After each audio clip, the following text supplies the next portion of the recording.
Hey everyone, how's it going? My name is Kathy Ewan. I'm with Phase One Design. I have here with me today my very smart colleague, Colin Showalter. Hey, Colin. Hello. Hey, Colin. How's it going? How's it going? Good. So Good, yeah, good. Today's an exciting topic. We all love the custom world, and as we talked kind of briefly backstage, this is a big part of it. The land is a huge aspect of the overall custom build, right? yeah, absolutely. So today we're going to dive into the topic of how to choose land when you're looking to build an acreage home. And, in the context of Calgary, we have a whole series of episodes like this, just depending on where it is that you're building. Today, our focus is going to be if you want to build an acreage property just outside of Calgary. So typically the areas that we see are Springbank, Bearspaw, and then also, it wasn't in the title, but MDA foothills as well. So there's kind of like three Yeah. main areas. So what we're going to talk about today is just kind of some things to look for, because choosing a lot on an acreage is unique to like if you were building in a developed area within Calgary or inner city. It's got its own nuances. So our goal today is to just educate all of our viewers to make sure that they don't fall into any booby traps and avoiding red flags. So, but yeah, before we get started, just want to say welcome to all our viewers, and make sure if you have any questions, feel free to drop them in the chat. We love hearing from you guys. And if you're shy and don't want to do that, you can just reach out to Colin or I after this. So yeah, let's maybe deep dive in, Colin. Well, I mean, you and I have both been doing this a long time, Kathy, and we've seen all the horror stories, right? Where we've seen clients that come to us and they blew 80% of their overall budget on land or whatever, right? So I think this is a really good place to start as far as what drives your overall budget is more than just your construction budget and all those kind of things. So very important. That's a really good point. And maybe that's where we should start is we'll just define in terms of like when we say acreage, that's like a very broad term.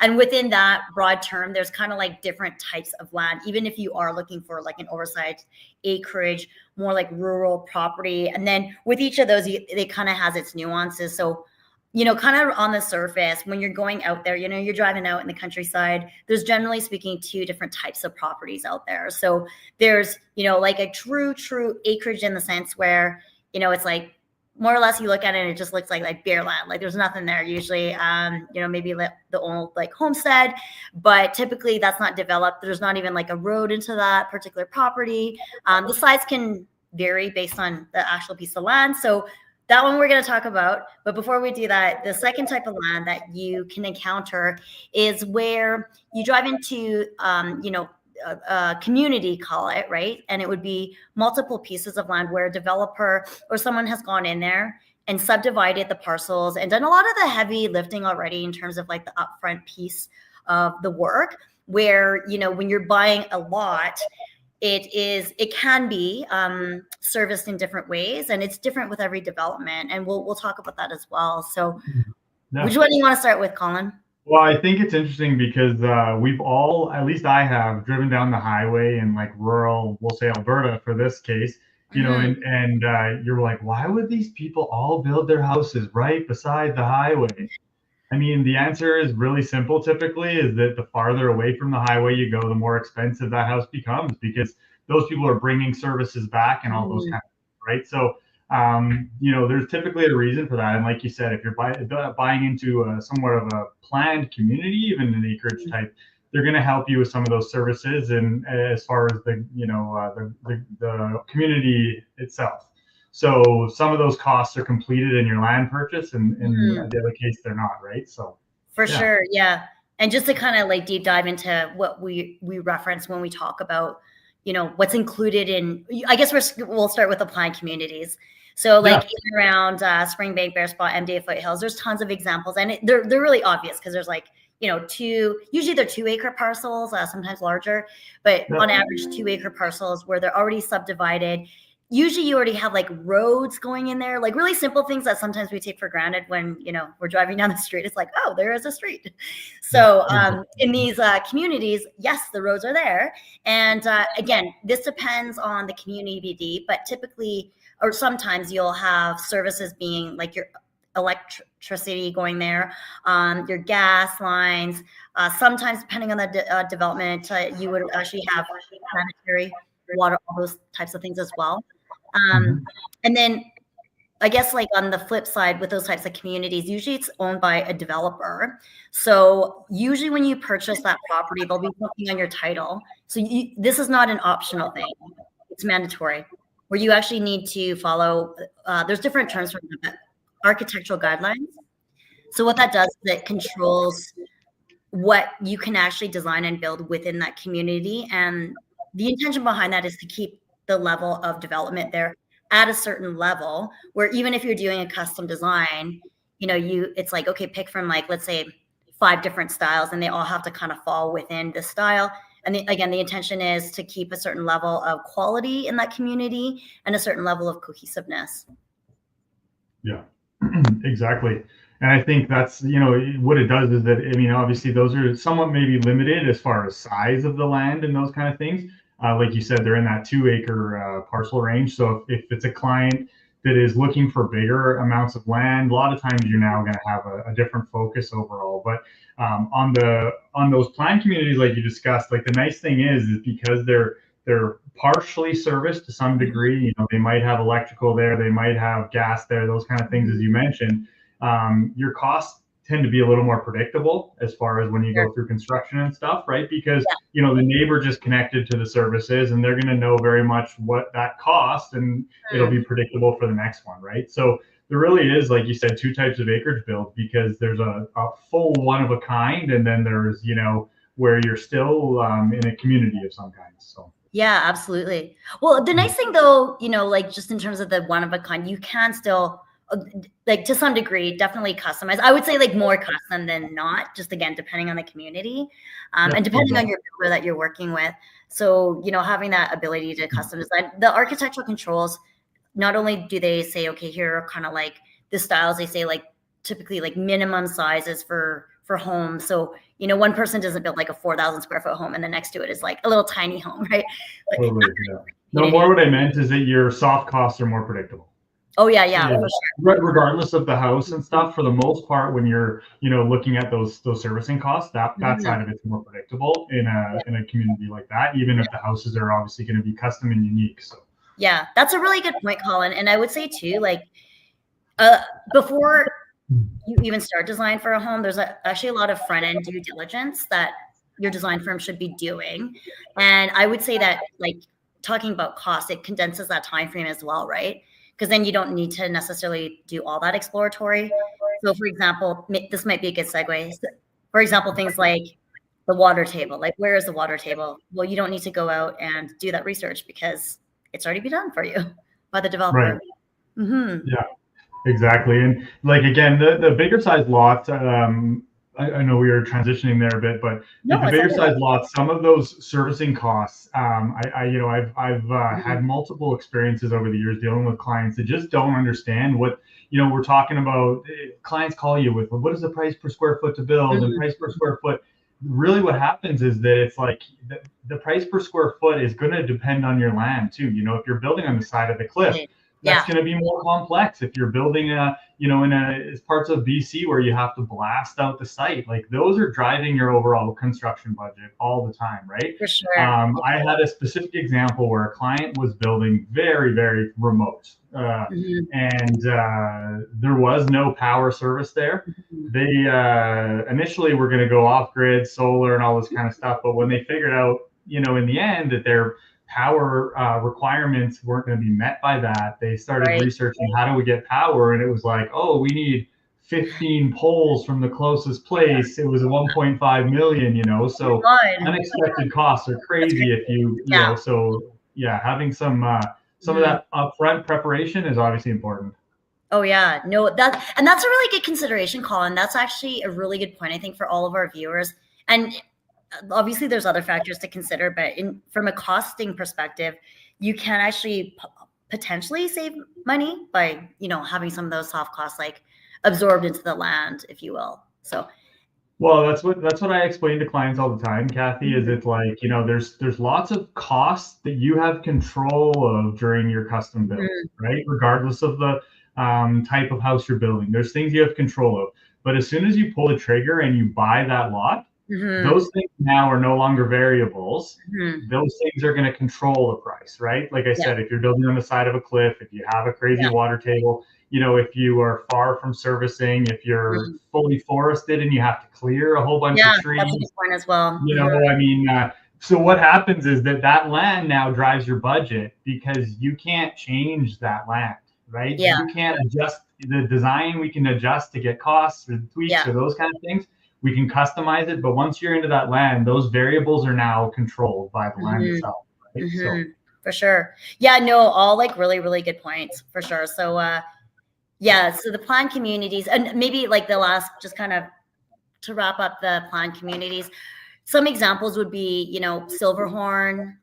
We've actually done quite a few projects in Silverhorn. We actually used to have a show home in collaboration with a builder out there a few years ago, as well as like Morgan's Rise. Like, I mean, there's a huge, long example of them, and they exist, and I think they'll continue to come online as the years pass, and land development happens, right? So, and then I guess the other type of land you can buy is essentially like blank land, I call it, right? So it's essentially land that you go in and it may or may not have any of those things that we just discussed.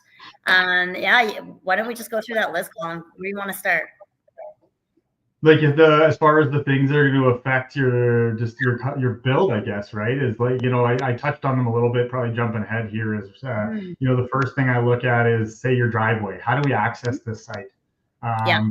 If you have to build a road to get down to the build site, then it's like, well, do we have access for the trades to get in, for the deliveries of materials? So Mhm. this road now maybe needs to be more than the pathway you envisioned. It has to be Mhm. more of an actual road to get down, Mhm. right? So I think a lot of those things really are important to Mhm. consider for costing.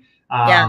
Where is your septic field going to go, based on Mhm. the demands of the house? Like, you might have some constraints if you have, like you said, water tables or creeks flowing through the property, Mhm. those kind of things. So understanding what you're going to need and how much that's Mhm. going to cost, it really is going to be part of your overall budget, right?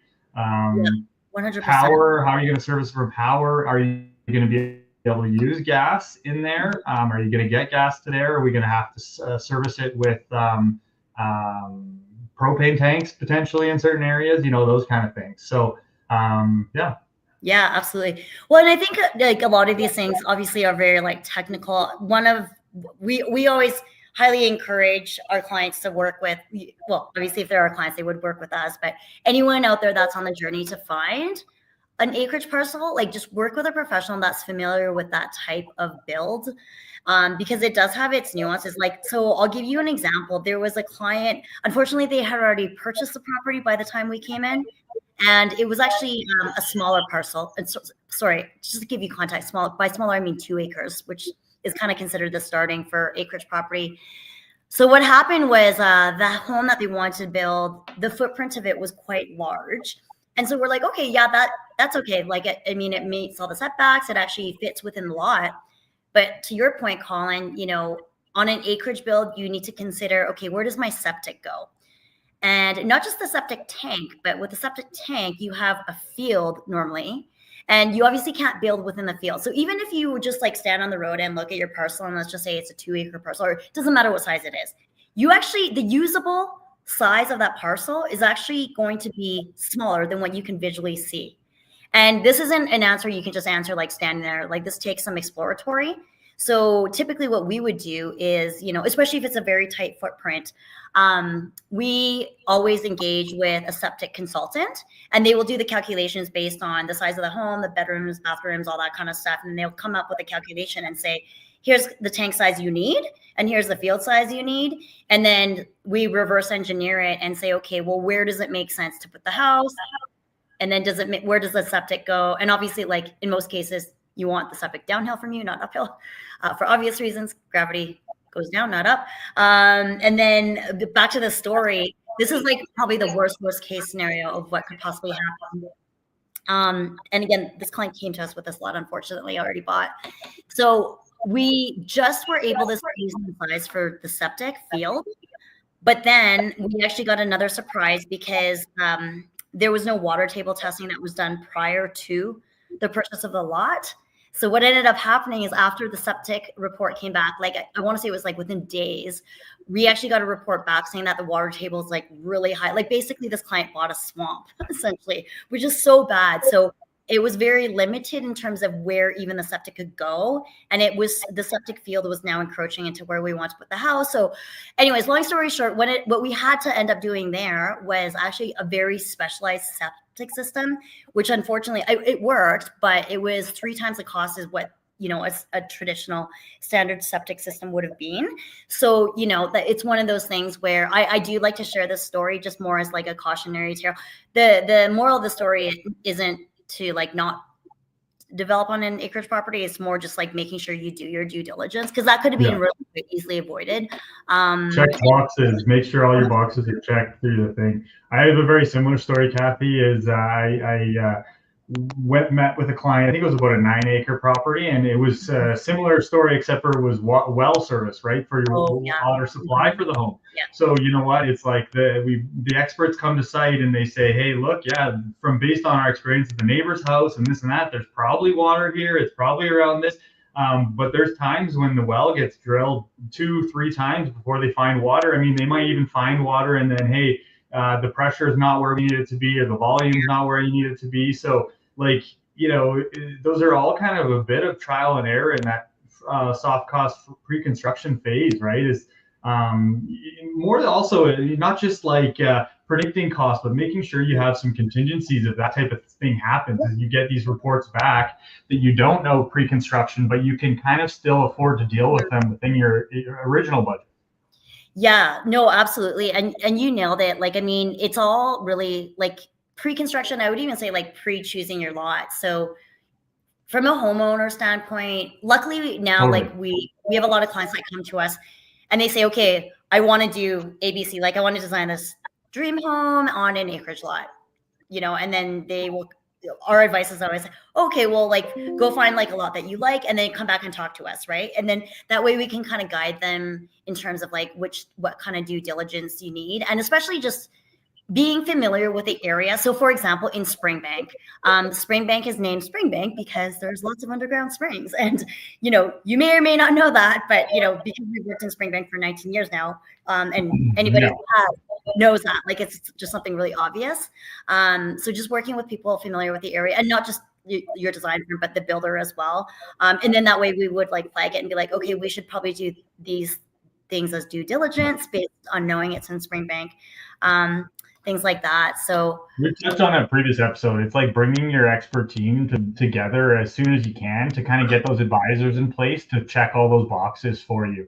You know, like you said, it's even pre-lot. I mean, there's lots of times clients said, hey, I'm looking at this property. I really want to build this. Can you come check it out and see if there's any red flags that are obvious and those kind of things? And we do that sort of thing all the time. I mean, you know, there's a lot of different things. Even it's like if your goal is to have this amazing mountain view, you know, maybe it views that way, but the access is this way, and maybe that kind of makes things awkward for the design, you know, and clients don't necessarily see all that sort of thing.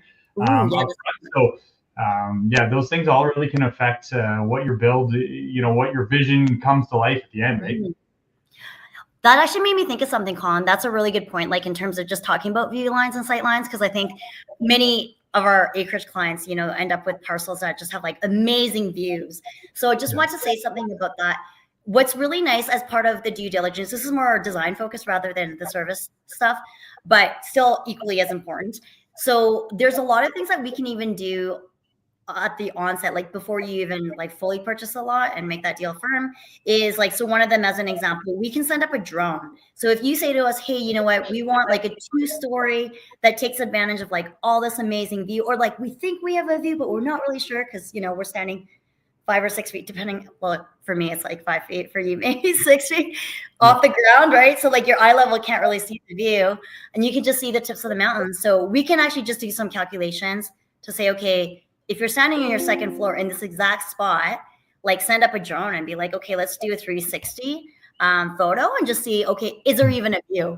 And I will say I've literally gone out to client sites, thankfully before they purchase the property, where we literally could have sworn like for sure there's a view. But like until you send a drone up, like you don't know, right? And so We've had clients walk away, luckily, from those properties before they bought them. The other thing, should we talk about walkout basements? Yeah, I was gonna just add to that before we move on to walkouts is like, the thing to also keep in mind is I always talk to clients, if you haven't purchased your lot yet, like again, if you've already purchased it now, that is creating a bunch of fixed costs that you are out of your control now because it's based on the lot you chose. But if you're pre-purchase of your lot, you look at your custom home budget as a whole, right? And so if you take this much out of it for land or this much out of it for land, it gives you less to spend on the house or more to spend on the house, right? And so you kind of have to look at it as a whole. For example, we could go to a lot and the client's like, hey, this lot is this many acres, but it's, 500 grand, and this lot is the same, but it's 700 grand. But if we come in and say, hey, but you're going to have, an extra 300,000 in pre-construction costs, the overall is still the same for those two lots, right? So it sort of changes the math a bit if you have all of the pieces in that equation. Yeah, that's a really, really good point. And it's a great point because I mean, we've done projects, and I'm sure, Colin, you have tons of examples too, where before we even start building the house, like we've sank, $250,000 just into the lot alone. I mean, this is a pretty extreme example. The one I'm thinking of, like, it was literally a cliffside at home where we had to do rock blasting and everything like that. Like, it was quite extreme. So I wouldn't say that's the case standard, but the point is that, yeah, like a lot of those costs. You want to know that. You want to know how that fits in, right? Yeah. And it is going to take away from the home cost, or sorry, the house budget, or you're going to have to add it to get the same house, like, if you're comparing apples to apples. So exactly, the budget needs to grow if it's driven by those conditions. So exactly. Cool. So walkouts, you're wanting to talk about walkouts. Yeah, and maybe and so I know that a lot of our acreage clients, they come to us and they say, oh yeah, like I would like to have a walkout basement. So, and that's great. I always like to say in the design world, we can design everything. We can design anything and everything. But then, it's like, okay, assessing, if we did this, all these other things have to happen. So if you want a walkout lot, I always like to advise clients, it's important to make sure your lot is actually a walkout lot. And then my second comment is always this: what you see with your eyes may or may not actually be real. Because as an example, a lot that looks flat or a lot that looks sloped, that's great. You can see that with your naked human eye. But until we actually have a geodetic survey that shows us like the grading, it's really hard for someone to be like, yeah, you can do this, or no, you can't do that, or whatever, right? Like you literally just have to do the calculations. So that's one big one as well. Just, I know we've run into scenarios where, again, unfortunately, the clients already bought the lot and they're like, oh, I really want to walk out. And then we see the survey and we say, oh man, that we can do it, but it's going to, require a lot of money. What I was going to say is it doesn't mean it can't do it. It's just that now this triggers another level of complication, potentially timelines, potentially cost, because it's it's forced opposed to natural. Is kind of what you're saying. Yeah. Oh, that's a good. That's another great point you just brought up, calling timelines. So specifically in the MD of Rocky View, so more or less, I'm talking more so like not in the planned communities. Well, I guess actually even in the planned communities, this would apply. So there are two main things in the MD of Rocky View that would trigger what's called a development permit. So development permit isn't necessarily like good or bad, but here's what happens if you have a development permit. A development permit is just an extra permit you need to put on your house if in order to get like a second level of approval. It usually takes a longer period of time. And like I said, in the MD of Rocky View, there's two things that trigger that. So the first thing is if you actually go over building height, which there's actually quite a generous building height in the MD of Rocky View anyway. But the second thing is changing your grades. So by grading, I mean like the slopes of your lot. So if you actually change the grades by X amount of meters, then automatically it triggers a development permit, which again, it isn't good or bad. It just is what it is. Usually that's timeline and that kind of stuff. Really, it adds, well, in the MD of Rocky View, it adds scrutiny that you may not want to have to deal with too, because sometimes it's not even warranted scrutiny in the Rocky View specifically. Exactly. We love our friends at MD Rocky View. Yeah. Sorry, no personal offense, but it can take. I think actually the other one that triggers a DP in Rocky View that I just came across, Kathy, is that the number of buildings per acre of land, basically. So Oh yeah, that's a good point. a Yeah. client had to go get a DP on a secondary structure because they were over the amount of buildings per square footage. So Right. that was the other thing that came up recently. So yeah, like bylaw compliances. Actually, you know what? That's maybe a good spot to wrap up. So, often we see in our rural projects where, a client wants more than one building, right? So maybe they might have the main house, they might have like a carriage house or like a guest house, and then, maybe a few garages, storage facilities, whatever that might be, whatever that might look like. But there are typically not a lot of rules, but there's definitely rules around how many buildings they can be, what those buildings can be used for, the maximum size of the building. So one thing just to think about is, this is always a question we ask our acreage clients is, okay, so that's great, we're designing your house today, but what is your like long-term plan for future buildings and things like that? Because then we can strategize in terms of like how it's permitted and, just help guide a client through and navigate that if required. So yeah, actually, that made me think of a couple things just to kind of end on. I think that is really important as well when you're choosing your lot. And we should have discussed a little more. But one thing I've dealt with a lot over the years is sun patterns. So, yeah, like your views here, but your sun patterns are here. You're yes. wanting to accommodate those sun patterns.